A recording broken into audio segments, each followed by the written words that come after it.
ಇವತ್ತು ಡಿಸೆಂಬರ್ 22ನೇ ತಾರೀಕು ಶುಕ್ರವಾರ ಸಲಾರ್ ಮೂವಿ ರಿಲೀಸ್ ಆಗಿದೆ. ನಾವು ಬಂದಿದ್ದೀವಿ ರೂಪಾ ಥಿಯೇಟರ್ಗೆ ಫಿಲಮ್ ನೋಡೋಣ ಅಂತ. ಥಿಯೇಟರ್ ಫುಲ್ಲು ಡಿಬಾಸ್ ಕಟ್ಔಟು ತುಂಬಾನೇ ಇತ್ತು. ಕಾಟೇರ ಮೂವಿ ಬೆಲೆ ರಿಲೀಸ್ ಆಗ್ತಿದೆ. ನಾವು ತಗೊಂಡ್ವಿ 4 ಟಿಕೆಟು, 120 ರೂಪಾಯಿ ಗುರು 1 ಟಿಕೆಟು, ಬಾಲ್ಕನಿ ಟಿಕೆಟು, ಮೇಲಿಂದ ನೋಡೋಣ ಅಂತ. ಇವತ್ತು ನನ್ನ ಜೊತೆ ಬಂದಿರೋದು ಸಾಗರ್, ಭಾರ್ಗವ್ ಹಾಗೂ ಶಿವಾನಂದ್ ಅವರು. ಶಿವಾನಂದ್ ಮತ್ತು ಭಾರ್ಗವ್ ಅವರು ಫಸ್ಟ್ ಮೂವಿ ನೋಡ್ತಾ ಇದ್ದಾರೆ ಈ ಒಂದು ಥಿಯೇಟರ್ ನಲ್ಲಿ. ನೆಲಮಂಗಲ ರೂಪಾ ಥಿಯೇಟರ್ ಹೇಗಿದೆ ನೀವೇ ನೋಡಿ. ಥಿಯೇಟರ್ ಬಗ್ಗೆ ಹೇಳೋದಾದ್ರೆ ಥಿಯೇಟರ್ ನೋಡೋದಕ್ಕೆ ಚೆನ್ನಾಗಿದೆ, ಆದ್ರೆ ಕುತ್ಕೊಳ್ಳೋದಕ್ಕೆ ಸೀಟು ಚೆನ್ನಾಗಿಲ್ಲ. ವುಡನ್ ಸೀಟ್ ನ ಹಾಕಿದ್ದಾರೆ.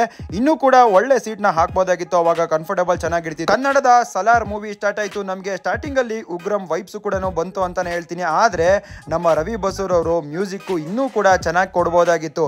BGMs ಕೆಲವೊಂದು ಕಡೆ ಕೊಡಬೇಕಾಗಿತ್ತು, ಆದ್ರೆ ಕೊಟ್ಟಿರಲಿಲ್ಲ. ಸ್ಟೋರಿ ನರೇಷನ್ ಬಗ್ಗೆ ಹೇಳಲೇಬೇಕು. ಪ್ರಶಾಂತ್ ನೀಲ್ ಅವರು ಸ್ಟಾರ್ಟಿಂಗ್ ಅಲ್ಲಿ ಉಗ್ರಂ ತರ ಕೊಟ್ಟರು, ಆದ್ರೆ ಹೋಗ್ತಾ ಹೋಗ್ತಾ ಸಲಾರ್ ತರ ಬದಲಾಯಿತು. ಈ ಒಂದು ಫಿಲಮ್ ನ ಸ್ಟೋರಿ ಇನ್ನೂ ಕೂಡ ಇಂಪ್ರೂವ್ ಆಗಬಹುದಾಗಿತ್ತು, ಸ್ವಲ್ಪ ಚೇಂಜ್ ಕೂಡ ಮಾಡಬೇಕಾಗಿತ್ತು. ಇದರಲ್ಲಿ ಅಮ್ಮ ಸೆಂಟಿಮೆಂಟು ಇದೆ, ಹಾಗೇನೆ ಫ್ರೆಂಡ್ಶಿಪ್ ಸೆಂಟಿಮೆಂಟು ಕೂಡ ಇದೆ.